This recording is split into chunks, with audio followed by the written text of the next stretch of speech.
Maliya Hatina station દરવાજા ચોક ગરબી મંડળમાં નવદુર્ગારૂપી બાળાઓને ઇનામ વિતરણ કરવામાં આવ્યું। માળિયાહાટીના વર્ષોથી માત્ર નાની બાળાઓને પારંપરિક રીતે નાની બાળાઓને ગરબા રમાડતી આ ગરબી આજે વરસાદના વિઘ્ન છતાં બાળાઓ ગરબી રમી માતાજીની આરાધના કરી હતી। આ તકે ગરબી આજે અંતિમ દિવસે ગુજરાતમાં મણિયારો રાસ માટે પ્રખ્યાત લીમડા ચોક ગરબી મંડળે પોતાની કળા રજૂ કરી હતી। ગરબીમાં સરપંચ જીતુ સિસોદિયા, ચાંપરાજસિંહ સિસોદિયા, સોનલ ગોસ્વામી સહિત દરેકના સંચાલકો દ્વારા આભાર વ્યક્ત કરેલ।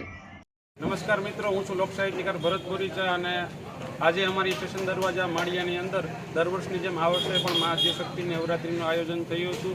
અત્યારે આ અર્વાચીન ગરબીની અંદર આ અમારી માળિયાની સ્ટેશન દરવાજા ગરબી મંડળનું આ ગરબી મંડળ છે એ પરંપરાને જાળવી અને દર વર્ષે આ ગરબીનું આયોજન કરે છે।